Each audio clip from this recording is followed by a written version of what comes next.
Right breaking చూస్తున్నాం. ధర్మస్థల మట్టిలో వాటి అవశేషాల కోసం అన్వేషణ మొదలైంది. దశాబ్దాలుగా ధర్మస్థలలో వినిపిస్తున్న మృత్యు ఘోషపై అధికారులు దృష్టి సారించారు. దేశాన్ని ఉలిక్కి పడేలా చేసిన తవ్వకాల్లో శవాలు బయటపడుతున్నాయి. నేత్రావతి నదికి సమీపంలోని అటవీ ప్రాంతంలో తవ్వకాలు జరుపుతున్నారు.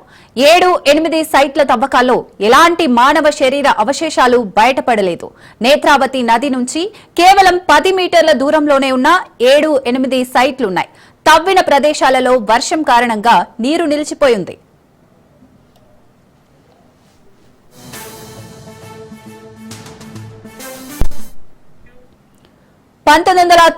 నుంచి 2014 డిసెంబర్ వరకు ధర్మస్థలలోని దేవాలయంలో పనిచేసిన ఒకప్పటి పారిశుద్ధ్య కార్మికుడి వాగ్మూలం కర్ణాటకని షేక్ చేసేస్తోంది.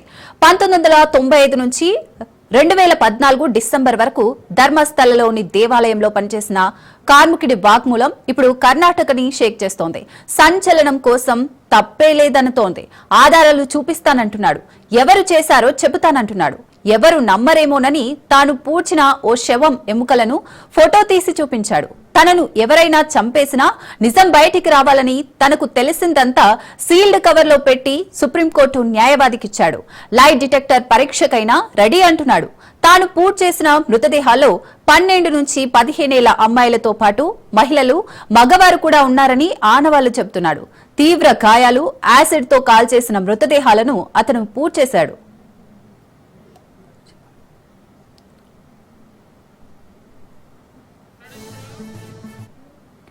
మృతదేహాలు పూడ్చేసి సాక్ష్యాలు లేకుండా చేయడంలో నిందితులకు సహకరించిన ఆ పారిశుద్ధ్య కార్మికుడే ఇప్పుడు ఈ కేసులో కీలక సాక్షి.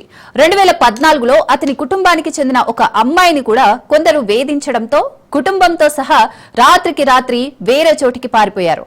పాప భీతి వెంటాడుతుందేమో, ఆ మృతదేహాలు గుర్తొచ్చి నిద్రలేని రాత్రులెన్నో గడిపాడేమో, మౌనంగా ఉండటానికి మనసు ఒప్పుకోవడం లేదంటూ బయటికొచ్చాడు. దిక్కులేని శవాళ్లు పూడ్చేసిన ఆ మృతదేహాలకు అంత్యక్రియలు జరిగితే తన అపరాధ భావం కాస్తైనా తగ్గి వారి ఆత్మకు శాంతి కలుగుతుందని భావిస్తున్నాడు. నిందితులెంతో పలుకుబడి ఉన్నవారని, వ్యతిరేకించేవారని చంపేస్తారని సంచలన స్టేట్మెంట్ ఇస్తున్నాడు. ఈ సంచలనాన్ని బయటపెట్టిన వ్యక్తి వివరాలను రహస్యంగా ఉంచారు.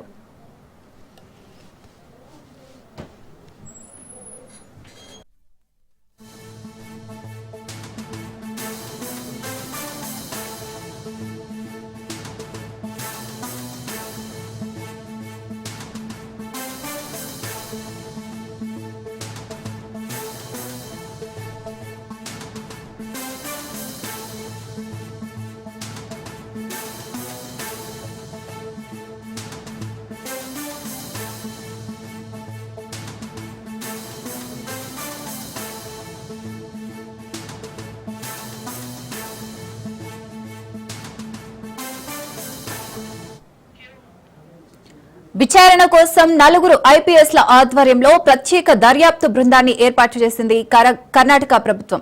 సిట్ 5 గంటల పాటు భీమాను విచారించింది. అతను చెప్పిన 13 ప్రదేశాలలో అధికార యంత్రాంగం తవ్వకాలు మొదలుపెట్టింది.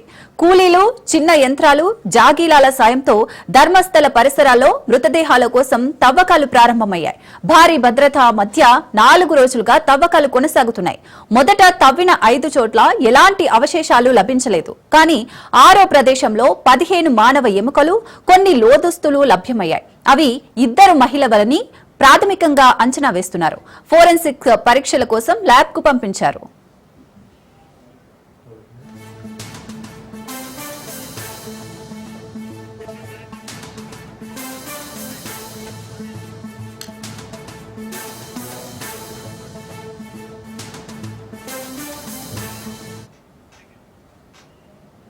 రైట్, ధర్మస్థల తవ్వకాలపై పూర్తి అప్డేట్స్ మా ప్రతినిధి ఎస్ రాజు అందిస్తారు. రాజు,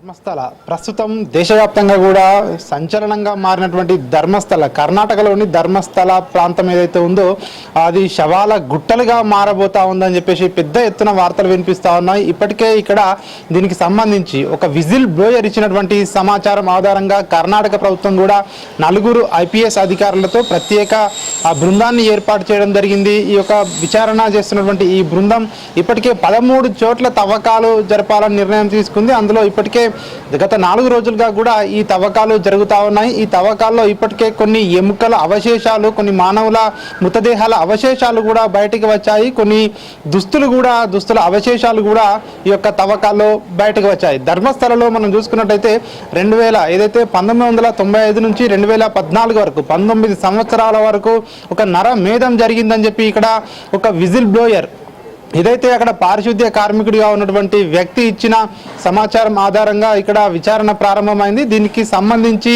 సుప్రీంకోర్టు న్యాయవాదికి ఒక సీల్డ్ కవర్లో దీనికి సంబంధించి అక్కడ ఏ విధంగానైతే మహిళలపై అత్యాచారాలు చేసి కిరాతకంగా ఒక నరమేధం సృష్టించి వాళ్ళని అక్కడ పూడ్చిపెట్టిన సంఘటనలను ఆయన పూసగుచ్చినట్టు కూడా ఈ యొక్క అధికారులకు వివరించారని చెప్పి తెలుస్తూ ఉంది. అయితే అధికారులకు ఆధారాలు అంటే చాలామంది మొదటగా నమ్మలేనట్టుగా కూడా తెలుస్తూ ఉంది. అయితే కొన్ని అతని దగ్గర ఉన్నటువంటి ఆధారాలను కూడా చూపడంతో వారు ఇది నిజమేనని చెప్పి కూడా నమ్మి కర్ణాటక ప్రభుత్వం కూడా దీనిపై ప్రత్యేక దర్యాప్తు బృందాన్ని ఏర్పాటు చేయడం జరిగింది. ఈ 19 సంవత్సరాల పాటు 1995 నుంచి 2014 వరకు కూడా ఇక్కడ చాలా మందిని కూడా అతి కిరాతకంగా ఇక్కడ వారందరినీ కూడా చంపేసి ఇక్కడ పూడ్చిపెట్టారని చెప్పేసి కూడా ఆరోపణలు వెల్లువెత్తుతా ఉన్నాయి. దీనికి సంబంధించి ఈ చనిపోయిన వారిలో 12 సంవత్సరాల నుంచి స్కూల్ పిల్లలు మొదలుకొని చాలామంది మహిళలు, యువతులు కూడా ఉన్నట్టుగా కూడా తెలుస్తూ ఉంది.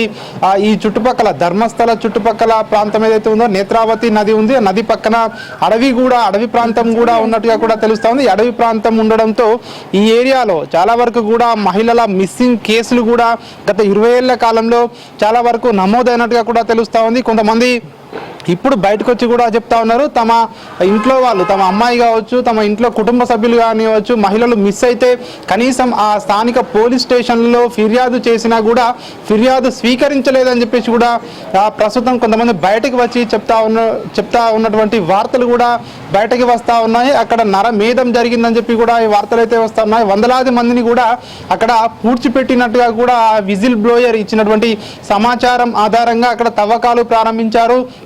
ప్రస్తుతం 5వ రోజు తవ్వకాలు జరుగుతూ ఉన్నాయి.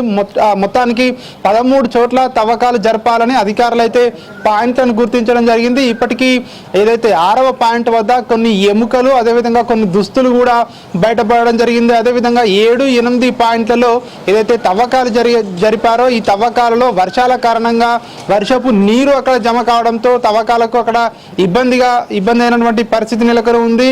మిగతా 4 చోట్ల తవ్వకాలు ఉన్నాయి, అవి కూడా అధికారులు పూర్తి చేస్తామని చెప్పి కూడా చెప్తా ఉన్నారు. అవన్నీ కూడా తవ్వకాలు జరిగిన తర్వాత ఎన్ని మృతదేహాలు బయటకి వస్తాయి అని అధికారులు అంటే అధికారికంగా వెల్లడించే అవకాశం కనిపిస్తూ ఉంది. అదేవిధంగా ఏదైతే 6వ పాయింట్ వద్ద వచ్చినటువంటి ఎముకల అవశేషాలు కావచ్చు, మానవుల అవశేషాలు కావచ్చు, ఇవన్నీ కూడా మహిళలవిగా అధికారులు అయితే ప్రాథమికంగా గుర్తించడం జరిగింది. ఇవి FSLకు ఇప్పటికే పంపించడం జరిగింది.